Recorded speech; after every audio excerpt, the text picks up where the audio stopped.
세상에 그러잖아요. 믿을 사람이 없답니다. 친구는요, 살아가는데 필요한 수단같이지 그 친구 자체가 목표는 아닙니다. 너하고 나하고는 영원한 우정을 나눈다, 친구다. 굳이 또 그 사람을 접근해가지고 시간 낭비하고 그 사람과 더 어울려서 호감을 갖기 위해서 노력하는 거, 이런 거 피해야 됩니다. 그 다음에 이제 진짜 친구는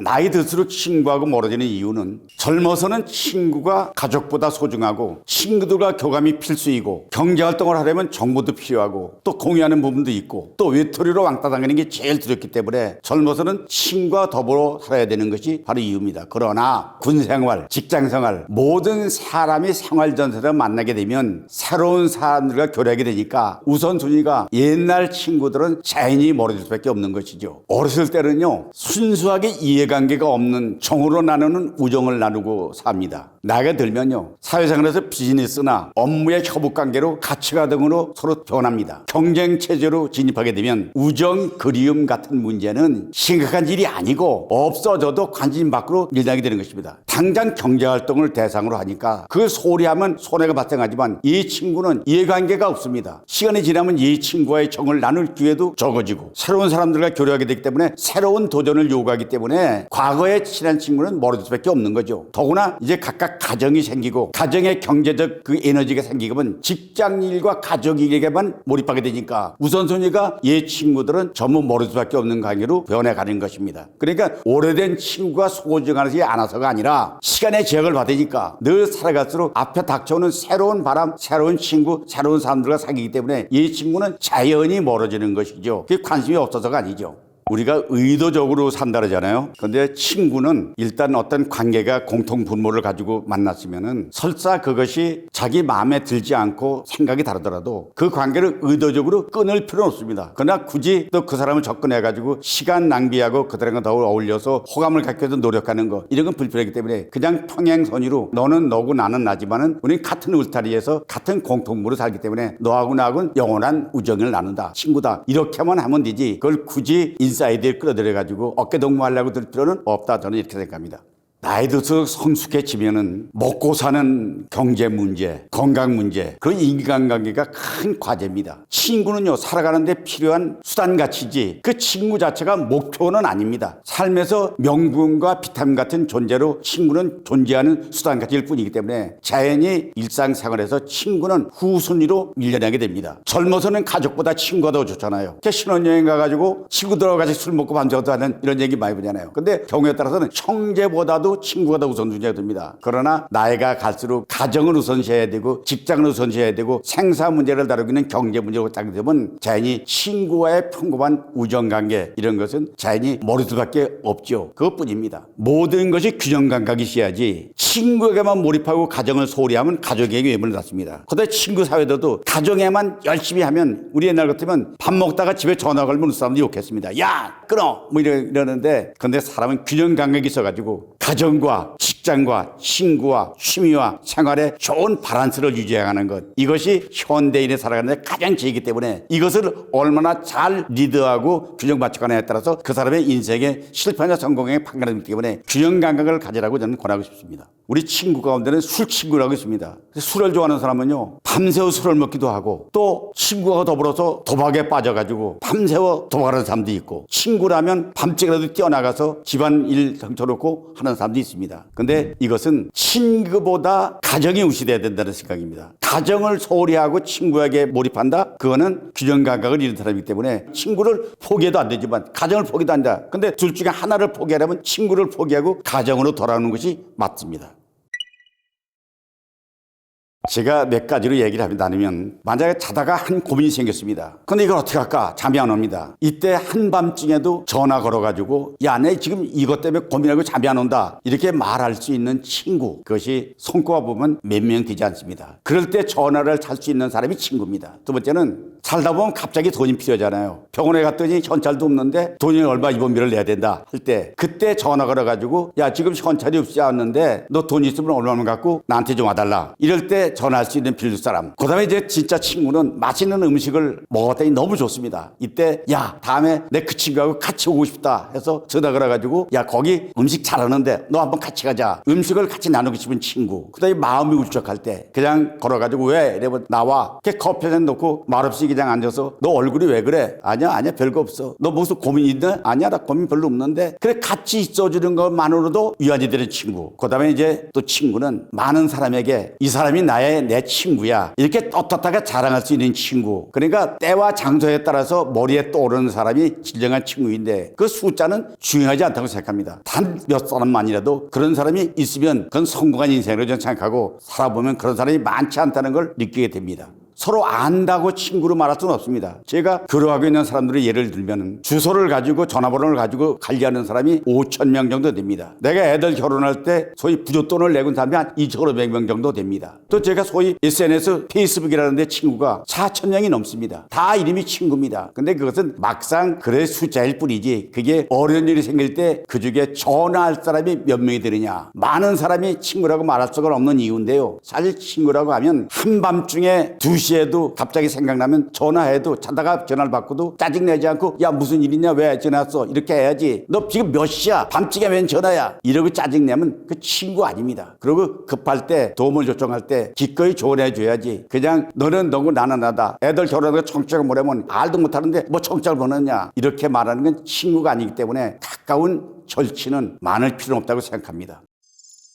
직장에서 이제 그런 경우가 많은데요. 같이 한 사무실에 근무해도 라이벌인 경우가 있습니다. 여러분 승진을 할 때 피라미드 구조이기 때문에 한 사람이 올라가면 한 사람은 낙방을 하잖아요. 그러면 상대방을 떨어뜨리고 내가 올라가기 위해서 비방을 하고 비난을 해가지고 소위 모락을 하는 사람이 있습니다. 그리고 하지도 않은 사실 거짓 가짜 뉴스 이런 걸 퍼뜨리는 사람도 많이 있습니다. 근데 세상에 살아가면요 전쟁 가다 보면 비 와도 해야 되고 눈 내려도 해야 되고 추워도 바람도 해야 되지 그런 사람도 더불어 사는 것이기 때문에 견뎌내고 이겨나가는 게 그게 지혜입니다. 그래서 친구라고 하는 것은 이름은 모든 이름이 친구지만은 친구 중에는 별의별 사람이 다 있다. 그러니까 친구뿐 아니라 세상에는 별의별 인간이 다 있다. 이렇게 생각하면 답이 나옵니다.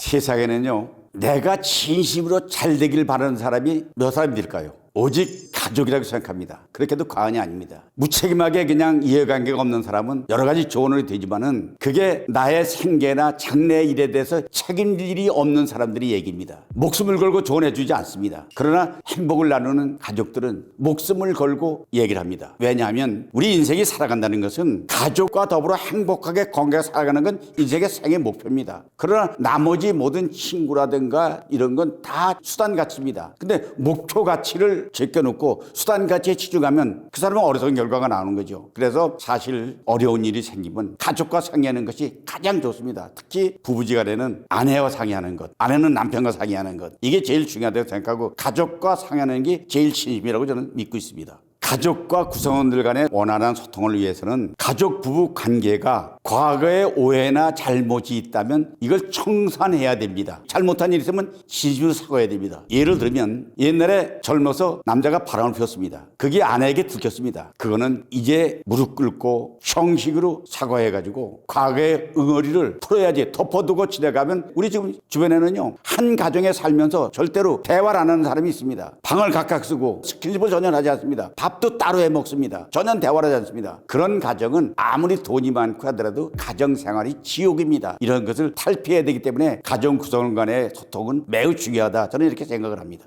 내가 지금 하고 있으면서 권하는 것은 건강을 위해서 걷기 운동. 요즘 또 맨발 걷기 운동이 유행이잖아요. 그다음에 또 자전거 타기 운동 하는 것은 매우 중요합니다. 그다음에 치매를 예방하기 위해서 새로운 어학 공부를 시작하는 것. 또 SNS를 통해서 유튜브를 하거나 아니면 인스타그램을 하거나 아니면 카페를 하거나 온라인으로 소통하는 것. 이것이 치매 예방에 좋고 그다음에 자기 역량을 끝까지 개발하기 위해서 시라든가 수필에다가 글쓰기를 도전한다거나 아니면 정서적인 활동을 위해서 색스폰을 배운다거나 하모니카를 분다거나 새로운 악기를 배우는 것. 또 문화활동으로 사진 촬영을 하는 것. 또 서예, 그림 이런 거 과거에 처음에 직장 다닐 때는 손도 못 댔지만은 퇴직하면은 이것이 매우 좋고, 그 다음에 이제 여가가 많을 때 선용하기 위해서는 등산 동호회 같은 거 가입하면 가만히 있어도 가면 되잖아요. 그 다음에 여행, 그 다음에 이제 또 자기 역량하기 위해서 당구 또는 골프, 그 바둑 이런 걸 적어도 한두 가지 정도의 취미는 가져야 되기 때문에, 그다음에 더 좋다면 자기 취미 활동을 하면서 돈을 만드는 거, 경제 활동을 할 수 있다면, 특히 이제 공무원 퇴직하는 사람 같은 경우에는 학교 보안관 같은 거, 그다음에 교사 출신 같으면 방과후 학교 이런 것이 매우 중요하다고 생각합니다. 저는 노년에 할 수 있는 게 얼마든지 있다고 생각합니다. 살다 보니 나이가 들면요, 혼자서도 잘 사는 방법을 강구해야 됩니다. 고독을 즐길 수 있어야 됩니다. 혼자 있는 것이 좋은 순간을 만들려면요, 남에게 의존도가 낮고 혼자 몰입하는 일을 가지고 있어야 됩니다. 전제 조건은요, 그것은 경제적으로 어느 정도 안정되어야 합니다. 노년에 돈이 없으면 슬픈 일이죠. 비참한 일입니다. 근데 돈이 있거나 없거나 퇴직 후에도 일을 해야 한다는 마인드가 중요합니다. 돈이 한번 많아도 이제 나는 그만 쉬어야 되겠다 이렇게 말하는 사람은 이제 나는 죽을 날을 기다리겠다는 뜻으로 받아들이기 때문에, 일을 끝까지 돈이 있건 없건 해야 된다는 생각을 갖는 거, 이것이 나머지 여생을 즐기는 가운데 가장 기본이라고 저는 생각합니다. 노년에 이미 주식이나 부동산을 가지고 있다면 그 사람들은 별개 문제입니다. 그러나 노년에 경제활동을 하지 않고 수익을 창출하려면 주식과 부동산이 상징이잖아요. 그러나 노년에 제가 말씀드리는 것은 새로 주식을 하거나 부동산을 해서는 안 된다고 말합니다. 성공하는 본인이 묻습니다. 돈이 있다면 있는 범위 내에서 지키는 것이 집중해야 되고, 절대로 정기적인 연금 수입이 있다면 그걸 챙겨야 되고, 없다면 그렇게 만들어야 되고, 또 그렇지 못하다면 생활 수입 범위 내에서 생활하는 게 훈련돼 가지고 살아야지. 사실 돈이 있다면 일반 시중은행에다가 정기예금을 하면 정기예금 이자율이 물가 상승률보다 떨어집니다. 요즘엔 조금 올랐습니다만 한동안 정기예금이 1%일 때가 있습니다. 그럼 1억을 넣어놓으면 수입이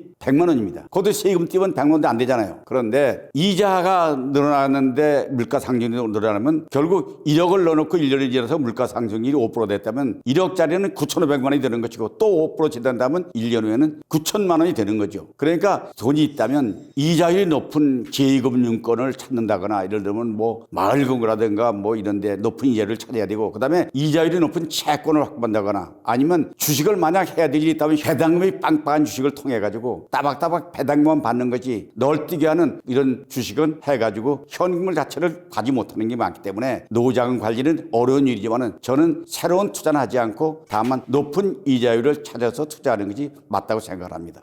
사실 행복한 노년을 위한 필수 조건은 5가지 정도로 얘기할 수가 있습니다. 첫째는 뭐니 해도 건강입니다. 건강을 하지 못하면 10가지 100가지 음식이 있어도, 아무리 좋은 일이 있어도 그건 움직일 수가 없잖아요. 넘어져가지고 갈비뼈 부러진 친구가 무슨 일을 하겠습니까? 두 번째는 경제적인 안정입니다. 왜냐하면 돈이 없으면 자본주의 사회에서는요, 살아갈 수가 없습니다. 그러기 위해서는 미리 젊어서부터 대비해야 되고, 그 다음에 이제 인간관계인데요. 인간관계는 사람이 사람답지 못하면 사기를 친다거나 절도를 한다거나 또는 남에게 해를 끼친다거나, 그건 조직사회에서나 인간관계에서 존재할 수가 없죠. 그 다음에 이제 가장 중요한 게 친구인데요. 친구는 늘 언제나 친구는 필요합니다. 친구가 없다고 치면 그건 마치 집단에서 이탈되어 있는 혼자 외톨이가 되고 하는 거죠. 그 다음에 더 중요한 것이 있다면, 혼자 놀기도 재밌어요. 나는 혼자도 잘 놀아요 하는 혼자 놀기, 이것이 노후를 위한 필수 조건이라고 저는 생각을 합니다. 선택할 수 있는 것이 있다면 그것은 교환이 가능합니다. 바꿀 수 있습니다. 그게 가장 중요한 겁니다. 돈을 벌기 위한 직업, 그 다음에 원만한 가정을 가지는 부부관계, 그 다음에 삶의 가치관의 정립, 그 다음에 이제 걷다가 종교 생활 또는 이념, 사상, 사회활동, 이것은 스스로 선택하는 거지만은 만약에 가다가 아니면 바꿀 수 있잖아요. 변할 수가 있잖아요. 그런데 선택할 수 없는 것, 이건 교환도 반납도 불가한 것입니다. 이게 뭐냐면 출생 연도, 내가 10년만 젊었어도, 또 내 부모가 저 부모가 나의 부모였으면, 피부색이 조금만 희게 태어났어도, 이것은 교환도 불가능하고 선택도 할 수 없는 건데,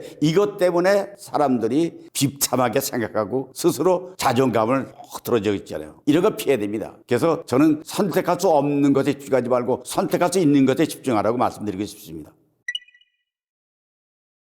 저는 내 좌우명이 3가지가 있습니다. 그냥 첫째가 주어진 조건에서 최선을 다하라는 것입니다. 대충 하고 되면 되고 말면 말고 이런 생활하는 사람 많이 있습니다. 여기서 강의를 하더라도 사전에 충분한 준비를 하고 최선을 다하고 그렇게 결과를 바라는 거. 두 번째는 싸움을 다른 사람보다 자기 자신과의 싸움을 해야 됩니다. 그게 뭐냐면 내가 말하는 것은 극기입니다. 스스로 다른 사람과의 싸움을 이기는 것보다는 나와의 싸움을 이기는 극기 정신. 그다음에 세 번째 중요한 게 사회적 동물이기 때문에 더불어 사는 세상이잖아요. 그렇기 때문에 남들과 화합하는 게 이게 제일이다. 그러니까 나는 나의 좌의봉을 최선을 다한다, 극기한다, 그다음에 화합한다. 이것이 내가 주장하는 인간관계의 기본이라고 생각하고 이건 나의 좌우명으로 생각하고 있습니다. 지금까지 여러분이 삶에 있어서 착각을 한 게 있다면 내 5가지 대안을 얘기할 텐데 혹시 참고를 했으면 좋겠습니다. 우리가 상식적인 얘기로 지금 2025년 20%가 65세 이상이 됩니다. 처음에는 5%밖에 되지 않은 노인이 이게 왜 그러냐면 출산율이 낮아 그렇거든요. 노인이 많아지는 건 당연하지만 출산율이 많아지면 노인의 비율도 작아지니까 출산율을 높이는 것을 정부에서 주변에서 제중해서 여러분의 손자 아들이 있다면 출산율을 제고하는 것을 높여야 되고 두 번째는 우리가 사회가 서구화됐습니다. 소위 샌드위치 세대라고 그러고요. 우리가 부모를 효도했습니다. 우리는. 그런데 자식들은 효도하지 않습니다. 그러니까 중간에 꼈다 그래서 우리는 지금 샌드위치 세대라고 그러는데 이 사상이 서구화되기 때문에 그렇습니다. 그러니까 따라서 노인들도 자립정신을 확립할 필요가 있다. 그 다음에 이제 세 번째 나는 노후 준비가 이렇게 중요한지를 몰랐다 이랍니다. 만약 알았다면 이제부터라도 나머지 여생을 위해서 어떻게 하면 나의 노후를 정신을 차리고 할 수 있는가 정신을 좀 바짝 차려. 그 다음에 세상에 그러잖아요. 믿을 사람이 없답니다. 세상엔 비밀도 없답니다. 세상에는요 안 내는 것도 없다 그래요. 그런데 믿을 사람이 없다는 것은 슬픈 일입니다. 신뢰성이 깨졌습니다. 남을 못 믿습니다. 옆에 이웃에서 엘리베이터에서 만난 애를 이쁘다고 한번 자세히 얘기해 보세요. 부모가 확 내학쳐갑니다. 다른 사람하고 말 섞지 말라. 이제 남을 믿지 못하는 신뢰성을 높이는 게 중요한데 이게 큰 문제고요. 그 다음에 내가 가난할 줄 몰랐다 하는 것입니다. 노숙자들 아니면 무료급식소에 줄 선 사람들 이게 과거에도 못하느냐. 과거엔 잘 살았습니다. 근데 세상이 어떻게 하다 보니까 화재를 낳거나 교통사고가 났거나 부도가 났거나 현재 그렇게 되어 있습니다. 그런데 이것은 그런 사람이 지금 있다면 정부 사회적 제도에 의존하고 그다음에 그 돌파구를 자살을 돌파구로 하는 것은 아니다는 것입니다. 우리는 말 가운데 이 말을 고쳐야 됩니다. 아이고 배고파 죽겠다. 아이고 기뻐 죽겠다. 추워 죽겠다. 더워 죽겠다. 죽겠다는 말을 입에 담는 것은 세뇌가 되기 때문에 우리 살겠다는 말로 참 좋다 이렇게 고쳐나가고 그래서 착각 속에 세상이 바뀌는 것을 우리 감지 못하기 때문에 이제 오늘부터라도 정신 차리고 이제 나는 나의 삶의 가운데는 여한이 없다 이렇게 자신 있게 말할 수 있는 삶 이것을 여러분에 권하면서 오늘 여러분과 같이 나눈 이 시간이 여러분의 도움이 됐으면 좋겠습니다. 오늘 이 시간 화이팅 합시다. 화이팅 화이팅 화이팅.